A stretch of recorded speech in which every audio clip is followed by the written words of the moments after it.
From UFOs to psychic powers and government conspiracies, history is riddled with unexplained events. You can turn back now or learn the stuff they don't want you to know. A production of iHeartRadio.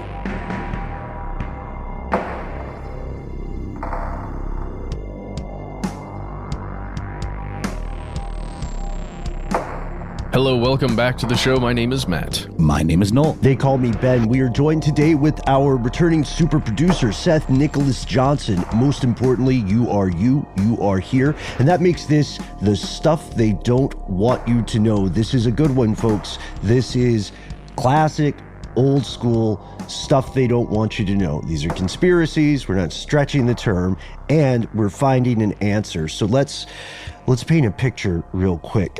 Seth, if we could get a little evening out in the woods kind of vibe there. Mm-hmm. Perfect. So imagine you're camping and it's late at night. You're near the river, maybe on an isolated stretch of woods. The sky above you is shining, it's deep, it's endless. And then it happens. Something appears, something faster than a plane, closer than a star. It hovers, it moves in impossible ways. It's got a number of lights, an unfamiliar shape, and you're holding your phone, fumbling to try to press record. You get just a few seconds of kind of shaky footage before the thing ghosts on you. And you might say, okay, I'm a skeptical person, or I'm already a true believer in everything. X-Files, sign me up. Whatever happens, you've just seen a UFO. The story doesn't end there, because no matter what you do, the next day you get on your door. Two men are standing on your porch. They're dressed in black, kind of nondescript, slightly outdated suits. Behind them, you see maybe an older model car idling on the street. They look like they could be out of a black and white film from the 50s or 60s. May we come in? Ask the men, calling you by name. They've got a tone that lets you know this isn't really a question. You're startled, you step back, you open the door because you're taught to, comply with authority. Boom, you've just met the men in black. That's about how the story goes, right? Mm-hmm. Yeah, you've met the men in black. So don't blink. Be what was there is now gone. Black suits with the black Ray-Bans on. Walk in shadow, move in silence. Guard against extraterrestrial violence. Wow. Yeah. Did you have that locked and loaded? No, I have it on my screen. Oh, okay. Yeah. My favorite line is the title held by me, MIB, means what you think you saw, you did not see. This is one of my favorite, themes or motifs within the UFO lore space. These guys, it's just, they can embody so many different things, whether they're, at least in the stories you'll read, whether they're actually people who are showing up as a part of the government, or they are a part of the UFO itself, whatever you saw, whatever that extraterrestrial intelligence is, or some combination of the two. And a lot of times, it was popularized through the movie Men in Black, but the concept of some kind of gadgetry that can force you to not remember what just happened. I love it. The little toothbrush looking thing, yeah. Here are the facts. So this concept, this idea of men in black, what we just described, it's, like you said, Matt, it's one of the most popular pieces of conspiratorial UFO folklore. Noel, as you pointed out, it's referenced in countless works of fiction. Those are the real lyrics to the song for the first Men in Black, right? Was it the first one? Yeah. I think it's just called the Men in Black rap, right? No, it's just called Men in Black. And, okay. Wait, is it a Stevie Wonder sample? They could send me forget-me-nots, but it's here come the Men in Black. Will Smith was very fond of doing that for his movies. Like there's Wild Wild West, which was also a Stevie Wonder situation. Our good friend Langston from My Mama Told Me had this thing recently where he's talking about, because Stevie Wonder reminds me of this, man. I think you know where we're going. Apparently, well, in this episode, they talk about this conspiracy theory that Stevie Wonder actually is sighted, that he can actually see. And Thelonious Monk went in. Oh my God. He went in on that concept.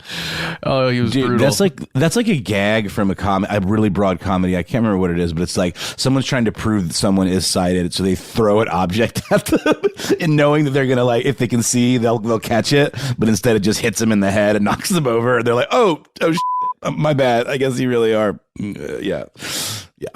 I won't stay on the Stevie Wonder thing too long, but I just have to say, anybody who's listening to this show who isn't listening to My Mama Told Me, do yourself a favor and incorporate that into your podverse, because it is wonderful. Yeah, Langston is super cool. We had him on the show, and I've been tuning into his podcast ever since. I would love to check to see if they have an episode on the Men in Black, because like you can tell easily from just our conversation here, fellow conspiracy realists, Men in Black is now a mainstream concept. And it's a mainstream concept because it feels like it could be based in grounded things. The US government and world governments have sent people to find civilians, right? If the FBI is investigating a case, then they will come and question you if you happen to be in the neighborhood or involved or something like that, right? Detectives will come. So it's not impossible nor implausible for government agents to show up at somebody's door. The difference here is that it asks you to go one step further and say, well, if they are also investigating, murders or crimes or a big heist or something, then they would investigate UFOs as well. So what we're going to do today is not spend too much time with the facts, because we found some facts and they are pretty crazy. Instead, we're going to attempt to solve this story, or at least solve the question of how Men in Black became mainstream in popular culture. So it's very early on, but here's where it gets crazy. It's a little bit of a cold shower. I hope nobody gets mad at us here, but as conspiracies go, it's mostly false. No. Why? Was that too soon? No. I think it's very respectful, Ben, and respectable to just get that badger out of the bag. But but it's that image of these types of people can be associated with all kinds of government intrigue, right? I mean, like the G-men, for example, like the Men in Black. It really is just kind of like the uniform of shadowy government operatives, right? Mm-hmm. Exactly. It's so common. It's a trope that even shows up in that wonderful book, American Gods by Neil Gaiman. They have Men in Black in there, and that's not a spoiler, but it feels reasonable, right? The origin of this story can be traced back to July of 1947, and we have a story for you. It's pretty cinematic. Let's see, who wants to do the honors? I can get you started here. I'll do sound effects. Oh, sweet. Bootleg Foley sound effects. All right. We're just going to go as written here. There's this fellow. His name's Harold Dahl. And he and his son, Charles, they're hanging out. They're with their family dog. And they're they're near the eastern shore of this place called Maury Island. It's a conservation area, and they're on a mission. Now, this is in Puget Sound, and they see something. Like a lot of the stories of people who see Men in Black, Charlie and Harold see something, and the dog, I'm assuming, right? The dog must have seen something or smelled something, and they see what they describe as 6 donut-shaped objects hovering about a half a mile above the boat that they are currently riding upon. So Dahl claimed that he watched one of these donutty, disky things flutter down to Earth and then disintegrate, shooting off kind of like, I don't know, like space shrapnel or something, like these fragments, some of which hit his beloved dog and ended the dog's life, sadly. Dahl reportedly also took some photos of these objects and showed them to a supervisor, a man by the name of Fred Krisman, who later visited the scene himself and saw another strange object in the sky, maybe the same one. He personally thought that it was some kind of aircraft. Yeah, he didn't immediately go Star Trek, right, with this. But Dahl would later go on to say he had an interesting brunch date the next morning. He was visited by a mysterious man dressed in, you guessed it, black. And the guy was not the sinister Men in Black type of dude you hear about today in most fiction. Instead, he was kind of cool at first. He took Dahl out for breakfast. He's like, hey, what's your position on eggs or bagels or whatever? So these guys go and they grab some food together. And this man, who remains unnamed today, appears to know exactly what Dahl has seen and experienced. And he knows a lot of detail about it. And at one point, he cryptically warns Dahl, don't tell anybody about this. Don't talk about it. His specific quote per Dahl was, "What I have said is proof to you that I know a great deal more about this experience of yours than you will want to believe." Whoa. Yeah, right. And it's one of those turns. Because at first, it's a nice town you got here. Oh, yeah. So you work in conservation over, with the islands and the Puget Sound. And then he just drops the bomb. Yeah. A little birdie told me, named Fred, the guy that you told. No, I'm just joking. His friend wasn't a Men in Black whistleblower. Well, maybe not quite yet. But the U.S. government investigates this incident, and it's part of something that you can see described in a memo called Project Saucer. And they concluded that these guys were not mistaken, nor had they seen anything strange. Instead, the feds argued they were making this up. It was a hoax. At the very least, it was a prank. So they say, okay, this report over on that island in the Puget Sound occurred just a couple days after this guy named Kenneth Arnold, different guy, claimed to see multiple crescent-shaped craft floating above Mount Rainier. So there's somebody else who has seen or said they saw a UFO in a nearby, and just a few days ago, this story generated a ton of regional interest, and it got a lot of national coverage. So according to this memo, these two other guys, Chrisman and Dahl, might have had a financial motive to their story because they immediately tried to sell it to a magazine based in Chicago.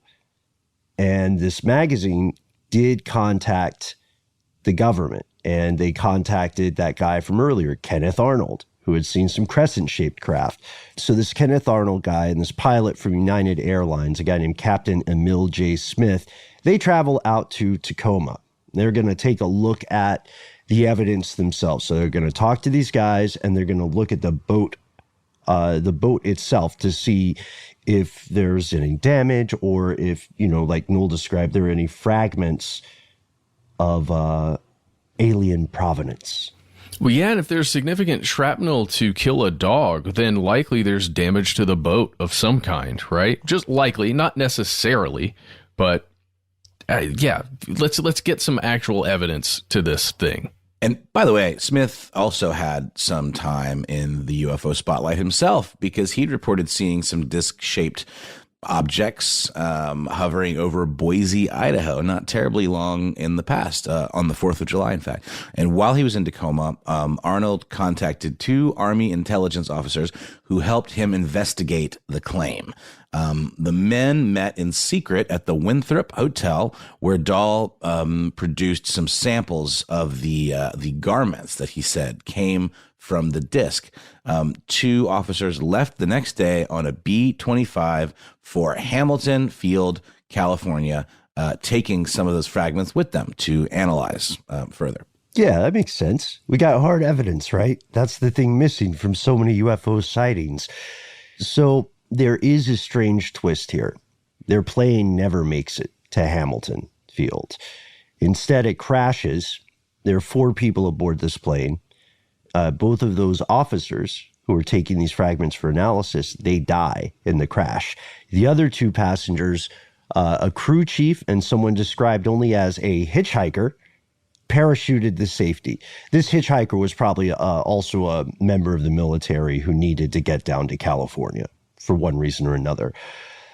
But if you believe there's something amiss, the fact that this plane crashed, it doesn't look good for the official story, right? And after the crash, newspapers and these wire services around Tacoma started getting these anonymous phone calls that said, like, that fallen aircraft has been purposely shot from the air with a 20 millimeter cannon.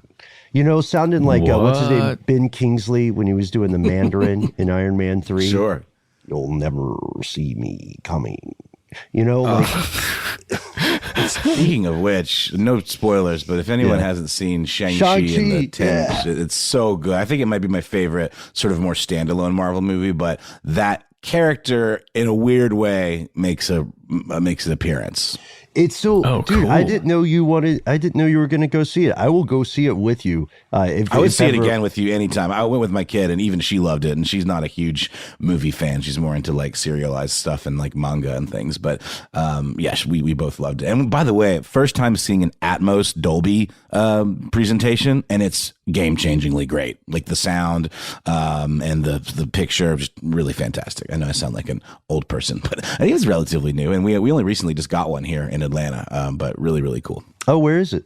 It's the Madison Yards AMC Theater. They have a Dolby Atmos theater. It's more expensive. It's like almost like 3D prices, but absolutely worth it. And screw 3D. This is the way you want to go. Matt, you want to go with us? 100%. Okay. Awesome. For sure. I'm all in. Awesome. Let us know if you want to go to the movies with us and what we should be watching. Conspiracy@iHeartRadio.com. So here's the deal. When the news comes out with these anonymous phone calls, the story of this crash goes around, papers are reporting on a possible conspiracy. They're not saying anything definitive, but they're kind of darkly hinting that this plane may have been destroyed because of the fragments aboard. The government investigates the plane crash, investigates the accusations against it, and in a stunning conclusion finds no indication of foul play. Instead, there was a type of mechanical failure. Yeah, sure. Right. It's tough. It's tough because of the timing of the tragedy. But at the same time, on the same day that plane crashed, something was going on with Dahl and Chrisman. What was it? We'll tell you after a word from our sponsor.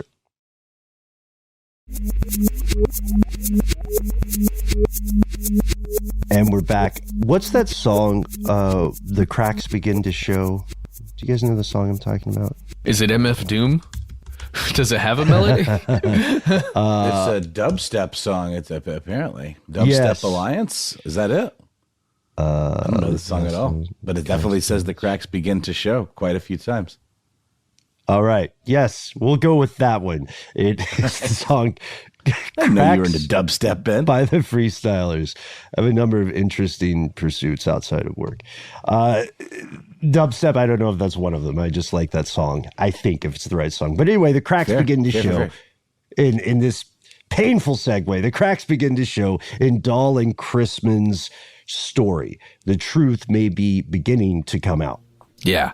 On the same day that this plane went down, both Dahl and Chrisman took Captain Smith, one of these fellows here, to see the boat that, the one that had allegedly been damaged, where the dog was killed, where these fragments actually impacted things. And Smith was kind of like, all right, I'm not necessarily seeing anything here that's out of the ordinary. It doesn't look like maybe there's that much damage. He later told investigators while he could see recent repairs that had been done on the boat itself, like somebody, likely these guys, had fixed a couple dings or holes, or fixed in particular the windshield and the lights. It didn't look like there was a lot of damage, at least damage that was caused by falling shrapnel or shrapnel that was exploded. Yeah, so Smith is basically walking around going, all right, man, I can see beat up boats at home. There's another kicker here. Later, under questioning, both of these guys, Harold Dahl and Fred Chrisman, reverse their stories. They say, you know what, G-men, this was all a hoax. This was all hocus pocus on our part. Hoaxis pocus on our part. Think about that. At this point, they're now caught up in potentially being investigated for the deaths of some military officials. That's a good point, Matt. So the fragments that they had presented of proof of this encounter were, it turns out, rocks they had found on the island. They had hoped to sort of zhuzh their story up a bit by having those fragments when they spoke to that magazine in Chicago. So a couple of things happen there, right? If you are more of a true believer in government cover-ups of UFOs, then this questioning was a way for the government to force them to change their story and participate in a cover-up. But then, if you're more on the skeptical end, of course, you're going to say, well, if it's a BS story, it's probably not going to hold up when the Army and the FBI is quizzing you to make sure you're consistent. Still, it didn't really matter at this point, because that spark of speculation had already been thrown onto the powder keg of cultural concern. And this is amid the massive UFO craze of the 1940s. It created the folklore we know today, and we can follow it. We can trace this evolution in American culture. We can find the rise for the men in black. It didn't happen. Right. Like, it didn't happen while this was all going down. It took about a decade for an author named Gray Barker to talk about Dahl's Men in Black story in a book called, I love the title, I want to see what you guys think about this, They Knew Too Much About Flying Saucers, 1956. I love it, Ben, but for me, when I look at the cover, it's always, they knew too much about flying saucers. That's the part you got to whisper. Flying saucers. Yeah. Okay, so it's 1956. A lot of stuff has happened, right? This is almost a decade later. So by then, the government considered Dahl's story completely debunked. Case closed, at least if you believe the official report. But this whole idea of these kind of like, spooky, shadowy government agents was a little too fascinating and intriguing to not catch on with the public. Barker played a pivotal role in this himself, as his book connects the dots between Dahl's story about a, quote, man in a black suit with another story from a guy named Albert K. Bender, who claimed that 3 men dressed in a similar way visited him back in 1953. Oh, yeah. Bender's interesting. Let's spend some time on him. So before... This is the fascinating fact here, fellow conspiracy realists. Before Barker's book, They Knew Too Much About Flying Saucers, hit the press, it is enormously difficult to find references in print to something we would call the Men in Black. And only a few people who are subscribed to UFO-centered newsletters had ever heard of this guy, Albert K. Bender. But as the years went by, more and more people claimed to have encountered men in black, and the story evolved. In some cases, people who had a UFO sighting in the past later revised or expanded their story to say they had also encountered the men in black, similar to how like the number of people who claim that they were in the crowd during famous assassinations only seems to grow every year, right? This may be partially a trick of memory at some point. It may just be because they want to have a good story. Or it may be, again, if we're being fair here, it may be because some of these people had sightings and they were afraid to talk about that aspect of it. Maybe. Originally, the Men in Black didn't have any like superpowers. They weren't aliens, blah, blah, blah. They were probably just FBI agents. Mulder and Scully hitting the bricks. Let's see what the heck is going on in Tacoma. Cue the theme music if we could. You know what I mean? Well, don't. Don't do it. Cue something like the theme music, but yeah. No, it's not at all. That's too upbeat. They're very Star Trek to me. Yeah, that was very Star Trek. Well, that's fine. Well, as long as we don't get sued, Sure. I thought it worked. I thought it was good. But now that the story evolves, as people are playing this game of telephone and embellishing with their own details or their own interpretations, these FBI agents start to not be entirely human. And you start hearing that their speech is stilted, that they use outdated phrases, that somehow they look off. Their complexions might glow with unnatural pallor. They might have a strangeness in their eyes. And they would use anachronisms in speech, like they would maybe, I'm just making things up here, but picture older words that aren't usually in use today, like, pardon me, you seem to have some rhubarb on your trousers, or pantaloons, maybe, or you know what I mean? Maybe they say automobile instead of car. Little things like that. That's what people are claiming.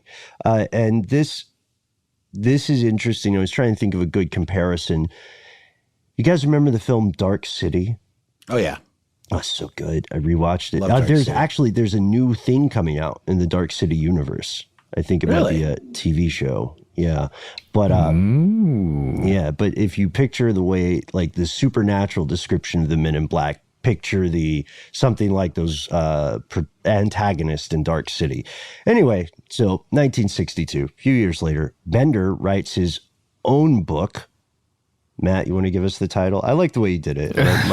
Mine sounded like 1800s villain, vaguely transatlantic accent. So let's go with yours. I like Whisperman here. Okay, well, I'm not going to do Whisperman for this one. It's just, this one is a little more straightforward. It's called Flying Saucers and the Three Men. Which is either very simplistic or very sinister, right? It just doesn't. I feel like could have gone back, and revised that a bit, but it's fine. It's fine. Mm-hmm. And his description of this encounter sort of sets the precedent for all those supernatural elements that become so common in later years. We've got some quotes here that are just perfect. They're perfect and they're weird. Who wants to do the honors? I'll give you a couple here. So this is a quote.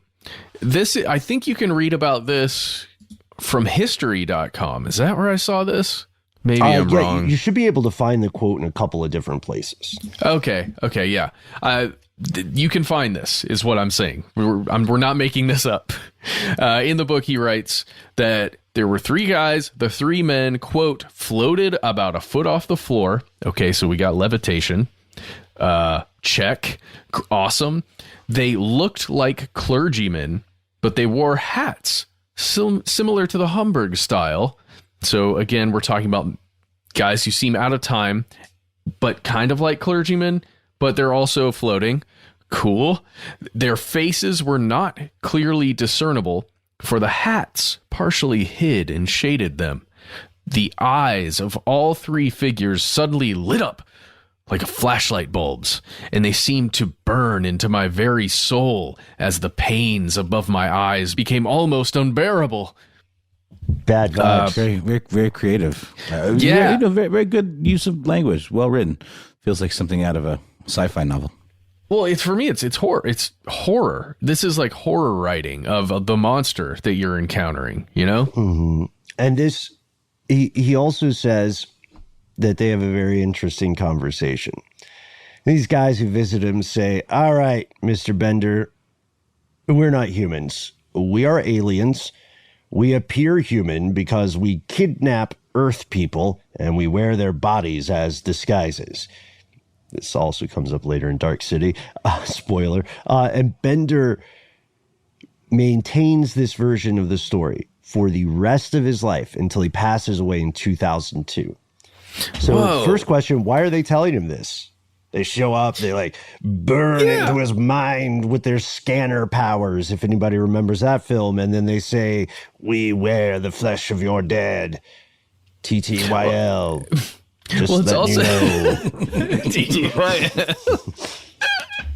Don't say anything about this or the previous thing. Just be quiet, and we're going to leave. Also, is there a Denny's nearby? We've heard great things. Well, it's very strange how it's the Men in Black film combines Bender's version of Men in Black in the creature, like the extraterrestrial that lands. You remember that? The farmer that it becomes a skinwalker, essentially puts on the skin of a human. Do you remember isn't this? that it's played by Vincent D'Onofrio? I didn't even realize that until very recently because he's so crazy looking in the movie. Yeah, it's Vincent D'Onofrio doing that version of Men in Black, essentially. But then the G-Men version, like the human FBI G-Men version of Men in Black, I don't know. I love how that film kind of takes a lot of these things together. Oh, definitely. No, it's a total mashup of all this stuff. Because like on the one hand, you're right there, like the G-Men and the suits with the sunglasses and the mind erasing technology, but also they're like in league with aliens as well. Like they've got aliens on their team. You know, it's like they're part of this diplomatic force to kind of keep the bad ones at bay, but like, you know, figure out cool stuff with the good ones. Yeah, and also equally important for anybody who is interested in that throwaway comment, Denny's was around in the 1950s. It was called Danny's Donuts. It was founded in 1953. So my favorite Denny's sandwich is moons over my hammy. Right. So that throwaway reference, while it may not have landed, was historically accurate, right? And maybe that's Absolutely. The other thing. And I don't know why you would think it didn't land. I'm craving a moons over my hammy ever since you said it. well, you know, you have the power to make that dream a reality, right? And that's, who knows? So whatever these aliens, if aliens they be, think of Denny's, that is lost to history. But we can say the stuff that Bender describes includes things like, you know, levitation and then glowing eyes, the ability to give people headaches with a glance. That doesn't sound particularly inconspicuous, nor does it sound like a subtle approach. There's no denying it's great for Barker's book. And if you ask the people who knew Gray Barker, who wrote that first book we reference, you'll see that folks are kind of split about his motives. They question how much he believes the story that he wrote about with Bender and with Dahl. Yep, and we're going to get into that right after another quick word from our sponsor.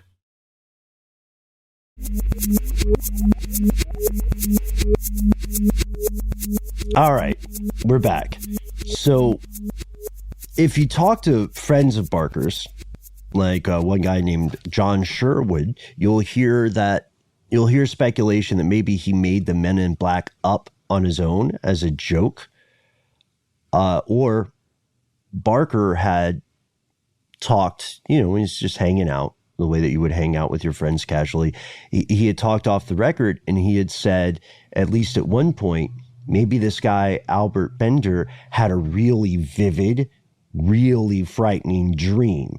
One of those dreams that is so vivid, it feels more like a memory, right, than a dream. It feels like a memory of an actual event. And we've all had those. People experience those feelings. You wake what's the best trope? Has this ever happened to you? I feel like a stand-up comedian going like, what else? All right, yeah. But this is something that happens in relationships, right? Have you ever been dating someone and they wake up and they're mad at you because of some stuff you did in their dream, the dream version of you, and you find yourself at like, you know, 7 a.m. or something saying, okay, just to be clear, I have never, I've, what's something ridiculous they'd be mad at you about? Oh, I've never planned to like throw pancakes at you and light our house on fire. Or look I used to have around recurring dreams that I had murdered my neighbor. And I woke up guilt-ridden, like really feeling like I had done this thing. I don't know what that says about me as my psyche. It hasn't happened in a long time, but I remember feeling very viscerally guilty for having done a thing. Wow. Yeah, no, that has definitely happened to me before, Ben. Yeah, I think I think one of the weirdest is I've also woken up bummed by events in dreams. I'd love to hear about people's recurring dreams. All my dreams actually take place in kind of a shared universe.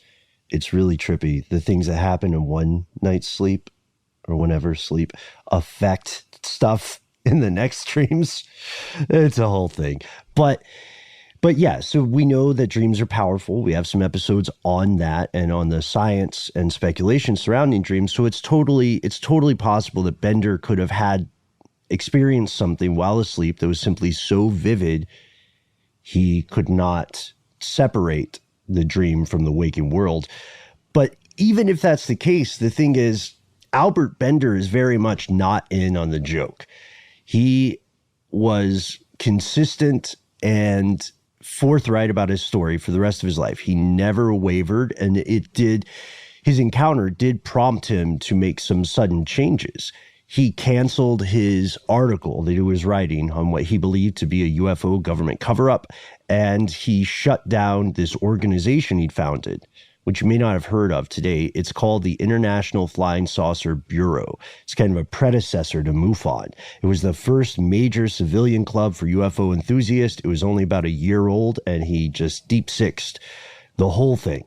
So we know that while his claims feel outlandish and they feel unprovable, this guy genuinely believed them. He wasn't just trying to pull the wool over people's eyes in a rush for money, you know? Yeah, we at least believe that he did, right? That we believe that's the fact for him. But we know this. And man, I've been having conversations on Clubhouse lately with just folks who maybe blur these lines sometimes. Just because you personally believe something doesn't mean that it's true, right? And that goes for all of us. And that's something that we just have to handle and deal with here.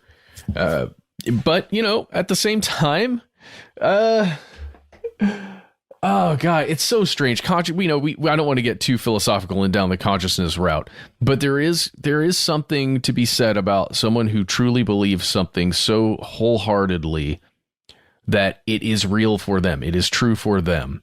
Sure. Yeah. Anyway, I don't know where I'm going with this. Besides, like, if this guy believed it fully enough, then you can imagine that it shaped his entire life, as it did. We've just outlined all these things the steps that he took in his life to kind of build it around this one thing that occurred, right? Whether it was a dream or an actual experience. Yeah, totally. So for the observers of this, for people who believe it, or if you yourself believe you have encountered something like the Men in Black, we would love to hear your story, and we'd love to hear your take on what people like Bender have been saying. And despite the fact that there are problems with these initial stories, despite the fact that we now know more or less how the concept of Men in Black evolved into a part of UFO folklore, belief in these entities persists. For the hardcore believers, it's because those stories are true. And each encounter, if it gets debunked or if it has, some plot holes, discrepancies, etc., they can be dismissed as misinformation. They're part of the cover-up, right? And this is actually not that implausible, because the U.S. government is super into spreading fake conspiracies to cover up other stuff they're doing or other stuff they messed up along the way. But for more academic investigators, the persistence of Men in Black can be explained by two big factors. First, shadowy governments do exist.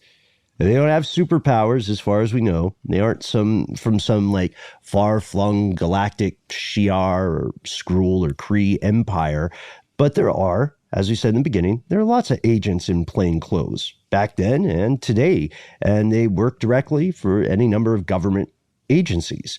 And knowing this makes the story seem a little less implausible. And then the second part is, as it gets told and retold and showcased in popular media and people put their spin on it, whether they're selling it as fiction or fact, people start toying with the idea. And when there's this resurrection of belief in Men in Black portrayed in fiction, then they start adding more and more layers to the mythology. But this is what gets me. If the wildest stories about the Men in Black are true, then that means these guys are terrible at their jobs. Yes. Like, think about it. Yes. They're like, ooh, no, 0 stars. Yeah, that's exactly what I want to get to. There have been so many encounters at this point that have been documented, talked about, right? Like of UAPs and UFOs. But when's the last time you heard a Men in Black story? Seriously, I don't know. I mean, wasn't there? What was the last Men in Black movie? It's been a while. It's been a handful of years.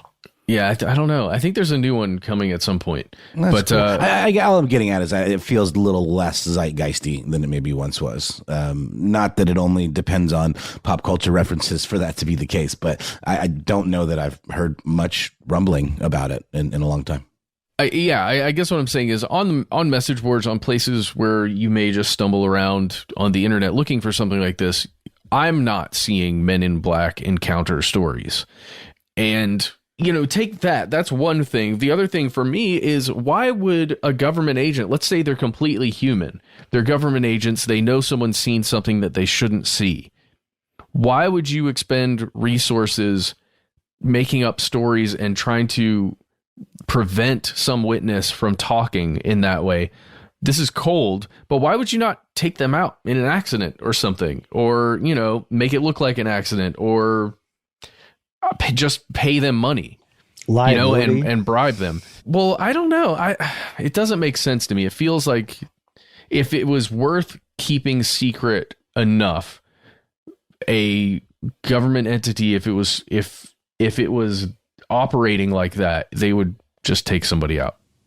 To me, and also the way the folklore works here is that interest in it is cyclical. So it'll rise and fall.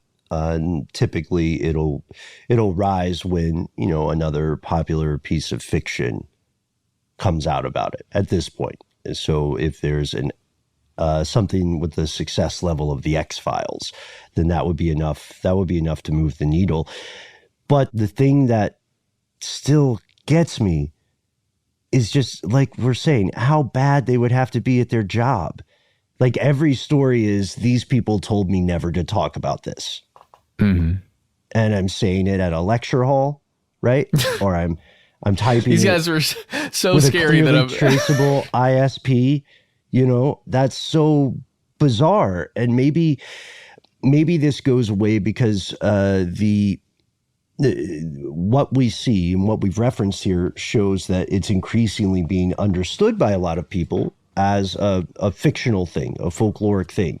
That's why we had asked, and we'll ask again, to hear your stories of encounters with, shadowy government agents, if you believe it. And do you think they were Men in Black, or do you think like these were just were they just the FBI being weirdly enigmatic? Because usually they would announce who they are, right? They would say like, "Hey, I'm an FBI agent, so and so." Anyway, they were also hanging out with David Blaine, they couldn't be Blaine at the time, or maybe a different reincarnation of Blaine. However that works, but he taught them how to make it look like they're levitating. I like the idea of it, not David Blaine teaching them stuff, but David Blaine just like always also being there with the guys, like, "Hi, my name is Mr. Smith," and then and I'm David Blaine, and then you got Chris Angel, mind freak, he's like running the car. Anyway, yeah, I love it. They're all levitating. You know who else is a big outspoken Men in Black truther is Dan Aykroyd.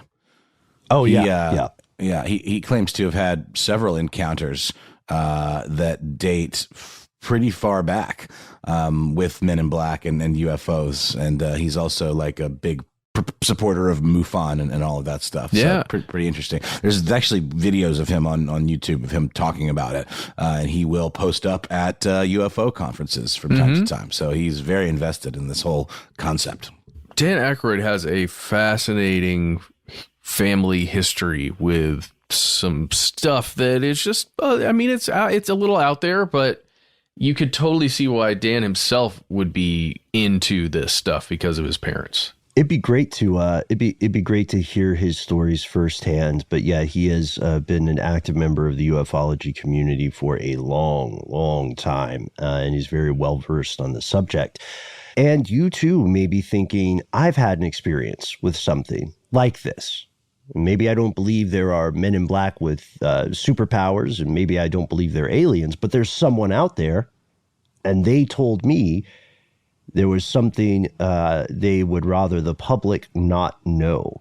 If that's the case, we would love to hear your story. We'd also love to hear your take on the concepts of Men in Black, the evolution of Men in Black in general. So hit us up. We try to be easy to find online. Yeah, you can find us on YouTube. You can find us on Facebook. You can find us on Twitter at the handle Conspiracy Stuff. We're also Conspiracy Stuff Show on Instagram. And don't forget about the Facebook group. Here's where it gets crazy. You can join that and share memes and quips with all your fellow conspiracy realists. It's a fun place full of good folks. If you don't want to do any of that, you can give us a telephone call. Yes, our number is 1-833-STDWYTK. You've got 3 minutes. Leave a message. Do whatever you will in those 3 minutes. Please leave yourself a cool nickname. We'd rather use that than your real name. Seth, you got to stop calling, by the way. There's so many messages from Seth right now. He's reporting many messages. He's reporting all kinds of shadows out in the woods over there and on the lake. Yeah, I do It's not a lake. I do appreciate that it's a different nickname each time. Yeah. I do appreciate that. We know it's you, though. We do. I can tell, like, immediately, Seth. He has a melodious voice. It's quite unique. Oh, it's soothing. Okay, so do that. Leave your message. It's with your mouth, with your voice. If you have more to share than you can fit into that 3 minutes, please instead send us a good old-fashioned email. We are conspiracy@iHeartRadio.com.